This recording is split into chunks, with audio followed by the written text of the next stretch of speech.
탕자가 돌아왔을 때 아버지가 하신 일이 있습니다. 잔치입니다. 원래 그랬고 또 계속해서 아버지는 그 아들에게 이 마음이 조금도 바꾸지 않은 마음이요. 지금도 여전히 탕자가 돌아와서 왜 그랬느냐 묻지 않았고 듣지도 않았습니다. 왜 그럴까요? 탕자가 와도 그는 아버지에게 아들입니다. 그런데 이 사실에 이의를 제기한 큰아들입니다. 그러나 큰아들에게도 이것은 마찬가지였습니다. 그래서 이렇게 정리합니다. 너는 항상 나와 함께 있으니 내 것이 다 내 것이 아니겠느냐. 여기에 다른 말이 필요가 없습니다. 그 관계성에서는 지금도 조금도 아버지는 변함이 없으십니다. 그럼에도 이 관계성에서 두 아들은 곡해입니다.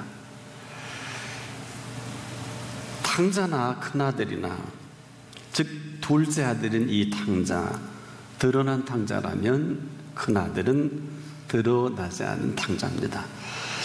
그럼에도 이 다시 돌아온 탕자를 아들로 맞이하는데 아버지는 많은 시간을 필요로 하지 않습니다. 여전히 탕자지만은 아버지에게는 여전히 아들입니다. 탕자는 하는 짓이 그래서 탕자죠. 그럼에도 아버지는 여전히 아버지시다. 아버지에게는 그럼에도 불구하고 탕자도 아들이요, 큰 아들도 그냥 아들입니다. 그들을 위해 아버지는 잔치하는 아버지고 잔치하시는 아버지시다. 그럼에도 두 아들은 여전히 탕자입니다. 아버지는 여전히 이 아들을 위해서, 아들들을 위해서까지라도 잔치하시는 그 아버지. 두 아들 탕자만 모릅니다. 자, 이 모른다는 것처럼 이 안타까운 일은 없어요. 모르면 그냥 탕자일 수밖에 없습니다. 또 탕자로 살아갈 것밖에 없는 아들들이다. 자, 이건 그렇지 않을 것 같은데요. 그렇지 않은 것 뿐이거든요. 여러분이 해아리 이처럼 안타까운 일이 어디 있겠습니까? 그렇지 않은데 그러고 삽니다. 그럴 필요도 없어요. 또 그럴 이유도 없고 종살이 할 이유도 없는데 이로 인해 원망도 하잖아요. 아버지, 내가 평생 아버지 집에 종살이 했지 않냐고. 이게 웬 말입니까? 거두절미하고 너는 나와 항상 함께 있고 지금도 내 것은 내 것이 아니겠냐. 이런 아버지입니다. 이 아들이 하나 모르는 생명의 오묘함입니다. 그런데 이 생명의 오묘함을 아버지는 잘 알고 있어요. 여러분, 이 생명만큼은요, 생명의 빛으로 살아가야 합니다. 그래서 참 빛이라 그랬어요. 빛은 빛인데 참 빛이 이 땅에 오셨다. 그리고 비춰주신 작품은 저나 여러분이나 예수를 나의 구주 나의 하나님으로 영접하기만 하면 자녀된 권세에 얹어주셨고 참 빛으로 살아가게 합니다. 그래서 생명만큼은 누가 뭐라 해도 이 생명의 빛으로 살아가는 것을 말해요. 그렇지 않으면 이 생명은 절대로 생명답게 살 수가 없어요. 이 사실 알고 살아가는 사람과 모르고 살아가는 사람 두 부류뿐입니다. 알면 은혜지만 모르면 더는 이 빛이 빛으로서의 비춤을 계속 할 수가 없어요. 바로 여기 우리의 긴장이 있습니다. 사실은 알게 모르게 저나 여러분, 이 빛으로 우리가 이만큼 생명답게 살고 있습니다. 그 참 빛이죠. 우리를 사랑하셔서 비춰준 이 빛입니다. 바로 이런 빛 가운데 살면서도 어느 틈엔가 우리가 익숙한 게 있어요. 어둠이에요. 우리가 이 빛을 비춰주는 이 빛을 사랑할 것 같은데 그렇지 않은 것을 내가 알아요. 어둠을 더 사랑하니 근심이 떠나질 않아요. 어둠을 더 사랑하니까 염려할 것은 염려하지 않고 쓸데없는 염려와 걱정으로 오늘도 염려하고 내일도 염려합니다. 어느 틈엔가 아주 어두움을 익숙하게 사랑하는 게 훨씬 편해요. 뭐 이상하죠. 그리고 어느 틈엔가 또 빛을 미워합니다. 빛 가운데 거하기를 싫어합니다. 빛보다 어둠을 더 사랑한 우리의 모습이에요. 본인은 그렇지 않다고 생각하거든요. 여러분 어때요? 정말 예배가 즐거우십니까? 우리가 무엇을 하든지 예배가 즐거워야 돼요. 어느 정신 나간 사람은 그러더라고요. 바쁜데, 공부도 직장도 바쁜데 꼭 그렇게 나가서 드려야 되느냐는 이런 칼럼을 쓴 일도 있는데, 내가 그분을 보고 나서 참 불쌍하다. 인생이 길지도 않는데 평생을 예배 드려도 못할 예배인데 그 머리와 가슴에 무슨 생각이 있어서 예배에 대해서 이렇게 적대시할까? 즐거워야 돼요? 이유가 있어요. 이유가 있어요. 예배를 들어서 우리가 복받는 것이 아니라 이 예배 가운데는 생명의 빛을 비춰주십니다.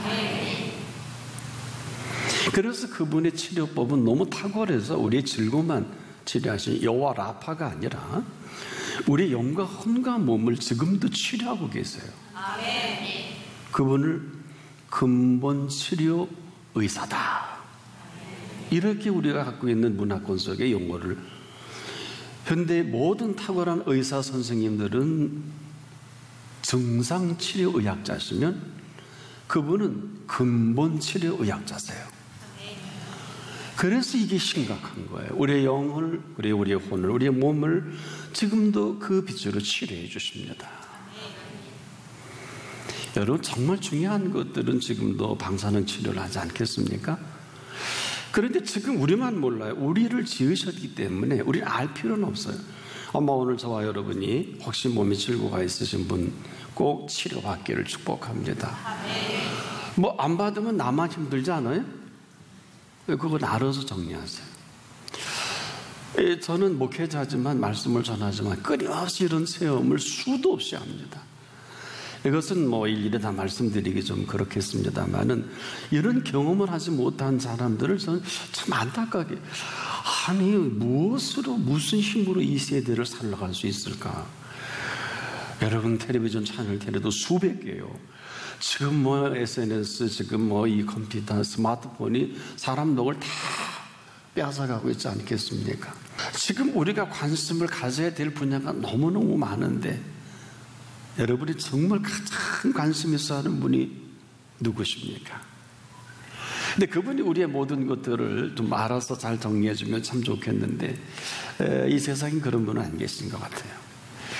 그럼에도 우리의 과거와 현재와 미래를 정확하게 보시는 그분 앞에 왔습니다. 바로 지금도 우리에게 비춰줄 빛이 있어요.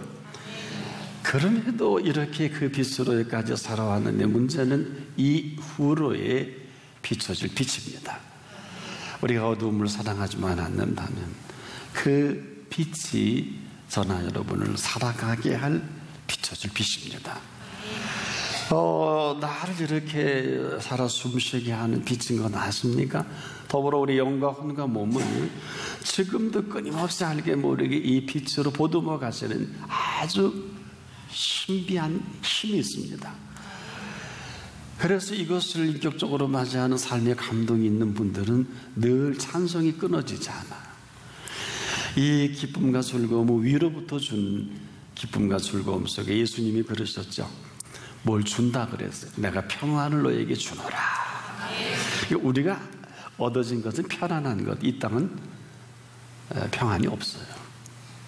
사람들이 어떻게 하면 이 평안을 이 땅에서 찾을 수 있을까? 다 편안한 일들 뿐이에요. 평안은 예수님이 주십니다. 이 주신 것 가지고 살 특권을 얻은 저와 여러분입니다. 때문에 이 평안 속에 주시는 즐거움과 기쁨은 지금도 하나님은 창조주십니다. 얼마든지 우리의 삶을 지금 창조하시는 하나님은 여전히 지금도 사랑할 자를 찾아서 다니신 하나님이 아니시라 하나님은 사랑을 창조하세요. 우리는 사람들을 찾아다니잖아요. 누가 내가 사랑을 할 사람인가. 그러나 하나님은 지금도 사랑을 창조하시는 하나님이십니다. 그래서 자꾸 오직이라는 표현을 쓴 이유 중에 하나는 그분은 지금도 우리의 이 형편과 상황과 모습을 다 아세요. 우리를 이렇게 불러주신 것은 그 빛으로 다시 우리 영과 혼과 몸을 비춰주시고 그 지으신 모습대로 회복하시고 싶은 소망이 있어요. 이것 아니면 이 험난한 세대를 우리는 살아갈 수가 없어요. 왜? 생각이 다 어기나가는 애인 생겨보세요. 사랑하는 거 생겨보세요. 끝날 때 끝나고 망할 때 망하더라도 갈 때까지 가지 않습니까? 그래서 예수님이 이걸 하셔서 율법사들이 물었죠. 신구약 전체 율법 가운데 어느 게 제일 큽니까? 너는 마음을 다하고 뜻을 다하고 성품을 다하고 힘을 다하고 목숨을 다하여 주 너의 하나님을 사랑하라. 이래야 되는 게 아니라 이 사랑 하나로 이 험난한 이 세대의 크고 작은 일들을 넉넉히 이겨낼 지혜가 있어요. 힘이 있습니다. 저는 지금도 목회하면서 제가 에게 전부를 쏟지 않을 수 없도록 만들어 가시는 주님의 손길은 참으로 놀랍게도 죽어져가는 사람들을 살려내는 거예요. 끝난 기업들을 일으키시는 거예요. 끝날 생애에 얽혀질 때를 얽혀진 이 사람을 오늘 새롭게 지으시는 거예요. 이거 어떻게 설명해 줄런지 모르겠어요. 완전 끝났는데 아직 끝이 아니더라고요. 그래서 여러분 성경 가운데 시편 150편 6절에 그랬죠. 호흡이 있는 자마다. 이게 무슨 소리인지 아십니까? 아직 호흡이 있는 사람은 행복한 사람이에요. 호흡을 주신 분이 얼마든지 오늘 일으켜낼 수 있어요. 그런데 시편 150편 1절에 보면 보통 문구가 아니에요. 여기에는 그 성소에서 하나님을 찬양할 뿐만 아니라 바로 그 권능의 궁창에서 하나님을 찬양하라. 이 권능은 그리스도인들의 주신 하나님의 선물입니다. 하나님의 권세와 능력입니다. 헬라어로 두나미스라고 하는 것은 약속한 사람들에게 부여해 주시는 천국의 윤리로 살아갈 능력이에요. 이것은 사는 세계를 다르게 만들고요. 먹는 양식을 다르게 만들어서 보세요. 콩을 먹는 비둘기가 썩은 고기를 좋아하는 독수리를 부러워하지 않는단 말이에요.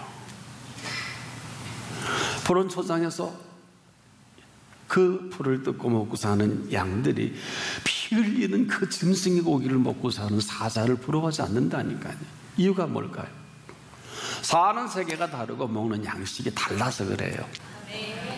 그리스도인들은 그리스도인이 먹고 살 세계가 있고 양식이 있고 사는 세계가 있어요. 그래서 복 있는 사람이라 그랬지 복 받을 사람이 아니에요. 복 있는 사람은 악인에게를 줄 필요가 없어요. 죄인에게를 설 이유가 없어요. 오만한 자리에 앉을 이유도 없고요. 그 나머지 묻지 마세요. 저 사람 왜 저래? 그 사람 그거 해야 살아요. 우리가 지금도 하나님의 은혜 아래서 얼마나 고집스러운가 하면은요, 오늘 이 시간은 우리에게 말씀하시는 하나님이시거든요. 그 하나님 앞에 우리의 태도는 우리의 전부의 모습이에요. 우리가 오늘도 말씀하시는 그분 앞에서 그분과 아예 컨택을 해야 돼요. 아니면 아니에요. 우리는 가끔 내가 알게 모르게 생각에 잠길 때 초점을 잃어버리지 않습니까? 그러면 어려웠어요. 그러나 하시라도 그분과 눈길이 마주치면 이게 길이에요. 그래서 그렇게 뜻대로 살기 힘든 게 아니에요. 지금도 우리가 수많은 사람들이 착각을 하는데 뭘 해야 하나님의 뜻을 이루는 것은 아니에요. 하나님의 뜻은 하나님이 이루시는데 저나 여러분의 위상은 어딜까요? 있을 자리에 있으십시오.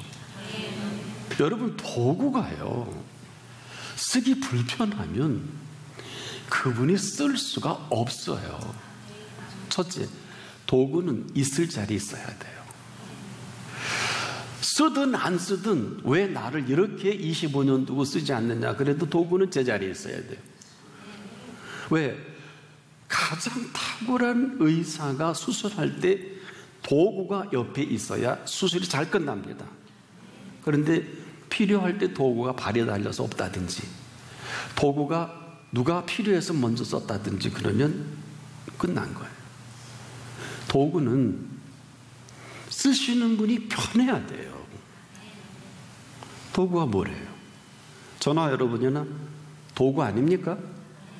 아니, 심부름꾼 아닙니까? 근데 웬 성화일까요? 왜 나 안 쓰냐고. 그런 심부름꾼은 아마 며칠 못 가서 집에 가 쉬거나 그러는지도 몰라요. 무슨 얘기일까? 지금 하나님의 뜻을 이루는 것은 그렇게 어려운 게 아니에요. 근데 왜 그렇게 뜻대로 살기 힘들다고 아우성이고 많은 사람들이 이렇게 어려워하는지 저는 알다가도 모르겠어요. 오늘 이렇게 정리하면 좋겠어요. 이는 하나님의 뜻이니라 했던 이 기본적인 흐름이 있어요. 컨셉이 있는데 뭐 이해 안 돼도 오늘 좀 얼굴 피시고 항상 기뻐하십시오. 네, 조금 인상 쓰는 분들이 꽤 많이 계시네. 저나 여러분이나 인상 쓸 주제는 없어요. 인상 쓰는 것은 했다는 거예요. 기분 나쁘다는 거예요. 왜 나를 내버려 두냐 그러는 거예요. 맞는데 틀려요. 여러분 해주신 것뿐 아니겠습니까? 한 게 뭐 있다고 그 자리에 안 오고 뭐 잠을 잔다든지, 한 게 뭐 있다고 부르면 안 오고, 이게 뭘까요? 이게 뭘까요? 내가 아직도 내 인생의 주인이에요. 사도 요한이 요한복음을 기록할 연대는 AD 100년 전에 66권 중에 제일 마지막에 결론으로 요한복음을 기록하면서 7표적을 다루는데 첫 번째 메시지가 이렇습니다. 가나의 혼인잔치는 마태, 마가, 누가는 없어요. 수많은 사람들이, 저는 어려서 설교를 들을 때 왜 이런 게 있나, 어떤 목사님은 또 무슨 뭐 포도주 만드는 과정을 설교하시는데 그건 아니지 않겠냐. 그건 아니에요. 예수님이 양조장하러 오신 거 아니에요. 그게 아니에요. 그 사건의 가장 하이라이트는 그 어머니께서 가나의 혼인잔치에 아마 일친척 되겠죠. 그 포도주가 떨어졌어요. 근데 만들든 안 만들든 얘들은 그 중요한 게 아니에요.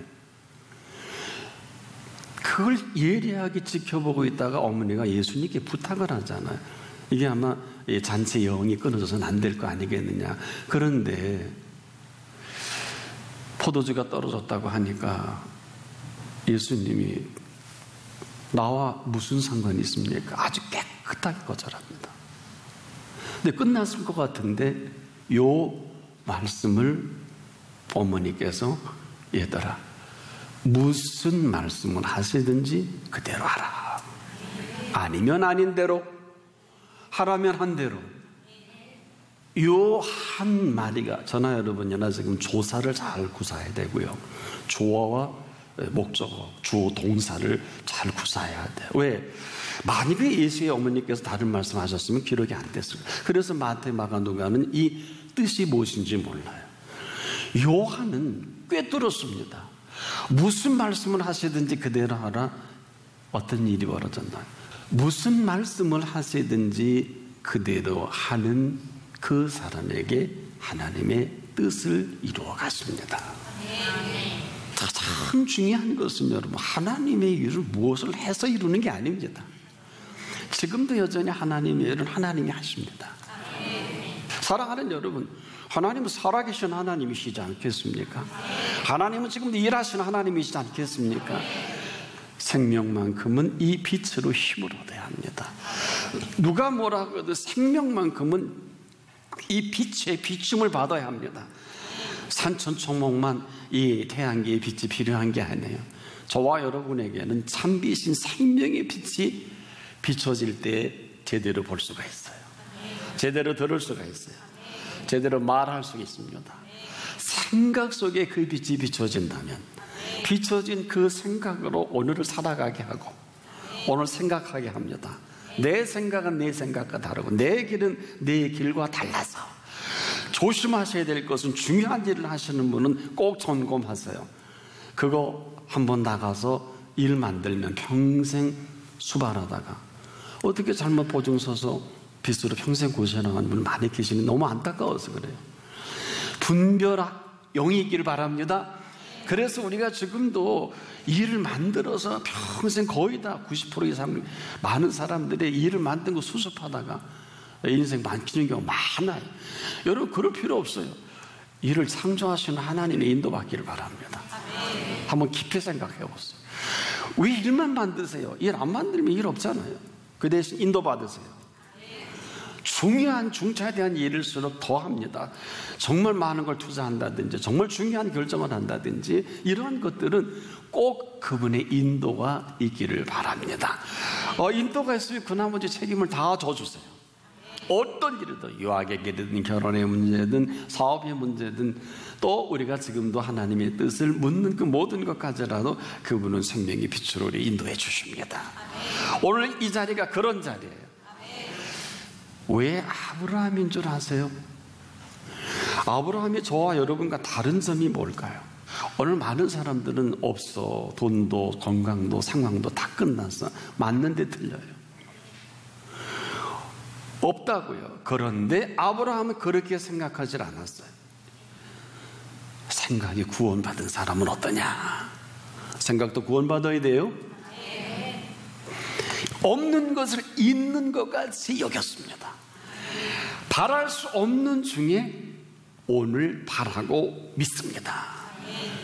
아무나 전능하신 하나님 그렇게 함부로 부를 수는 없어요. 엘샤다이라고 함부로 할 얘기가 아니에요. 왜냐? 우린 전능하신 하나님이 생각하는 전능하신 하나님이 아니라 저나 여러분에게 지금 전능하신 하나님이실 분이에요. 이 전능하신 하나님 앞에서 살아가는 오늘은 그냥 삶이 축제예요. 왜? 전능하신 하나님 앞에서 살아가는 것보다 더 위대한 축제가 어디 있을까요? 한번 생각해 보십시다. 왜 삶은 그냥 그대로 축제일까? 이 전능하신 하나님이 우리 앞에 계시지 않으면 삶은 저주예요. 안 되는 것도 많고 능력도 없고 가진 것도 없고 아까 그랬죠. 없는 게 얼마나 많아. 수많은 그리스도인들이 사실 안 믿고 지금도 슬퍼하고 삐져있고 걱정하고 뭐 오라면 안 오고 하라면 안 하고. 왜? 내 생각에 너무 집착하니까. 어떻게 보면 이것은 극악의 극치를 달리는 게 아닐까. 안 믿는 거야 불신이지만 신앙인의 불신앙처럼 무섭다면 길은 없어요. 오늘 바로 이 전능하신 하나님께서 우리 한 사람 한 사람을 너무 잘 아십니다. 이 전능하신 하나님 앞에서의 우리의 오늘을 살아간다는 것은 축제를 하고 잔치를 하다가 마감해도 부족한 생명이에요. 탕자가 왔을 때 아버지가 제일 먼저 한 게 잔치입니다. 이 잔치를 소위 말하는 이의를 제기했던 큰아들에게도 여전히 잔치하시는 아버지다운 표현이에요. 내 것은 다 내 것이 아니겠냐? 너 송아지 냄새로 삐지지 말고 너 구워 먹어. 내 것은 다 네 것 아니겠느냐? 이것처럼 리얼한 표현이 어디 있어요? 오늘 살아계신 전능하신 엘샤다이 그분 앞에서 서 있습니다. 여기에 내가 내 생에 어떻게 응답할 것인가는 내가 결정합니다. 인생은 태도가 전부입니다. 뭘 하는 거 아니에요. 이 태도는 흥하기도 하고 망하기도 하고 살기도 하고 죽기도 합니다. 신앙은 사느냐 죽느냐의 문제. 하나님으로 하나님 되게 하느냐, 고집 피워서 내가 내 마음대로 살아가느냐. 오늘 이 시간이에요. 오늘 살아계신 하나님 앞에서 매일 매 순간 잔치하다가 그분이 부르실 때 냉큼 들어가는 은혜가 있길 축복합니다. 아니, 안 해주신 게 어디 있어요? 잔치 못할 이유가 어디 있어요? 그래야 기뻐할 수 있어요? 그래야 감사할 수 있어요? 그래야 할 말이 많아집니다. 범사에 우리가 기도할 내용이 있어야 감사도 나오는 거예요. 신앙생활이 참 쉬운데 너무 어렵게 만드는데 천재적인 자들이 있어요, 우리에게. 아니, 지금 여러분 보세요. 뭘 그렇게, 아니, 하인이 무슨 말이 많아요? 신앙인의 일 자세는 사환이 돼요, 사환. 사환은 심부름꾼이죠. 심부름꾼이죠. 이 땅에 구약의 소선지 가장 위대한 하나님의 사람들은 모두 심부름꾼이에요. 주인은 없어요. 오늘 심부름꾼 되세요. 앞서가지 않기를 바랍니다. 뭐 한 게 있다고 그렇게 삐져 있어요? 뭐 한 게 있다고 그렇게 뭐 오려면 알고 가라면 투덜투덜대고 하라고는 못한다고 그러고 다 맞잖아요. 저는 그렇게 살지 않아요. 그런 생각과 그런 마음을 가지고 있는 믿음이 그것밖에 안 된다면 이제라도 하인들처럼 눈치라도 보지만은 무슨 말씀을 하시든지 그대로 합시다. 그 하신 분이, 명령하신 분이 책임져 가실 것입니다. 바로 이 어마어마한 우리 속에 오늘 이 비밀은 아브라함이 가졌던 삶의 일체의 비결과도 같아서 언제든지 지금도 없는 것을 있는 것 같이 만들어 주시고 바랄 수 없는 중에 그분은 우리의 소망이십니다. 그대로 오늘 이후의 시간을 그분과 함께 펼쳐가기를 축복합니다.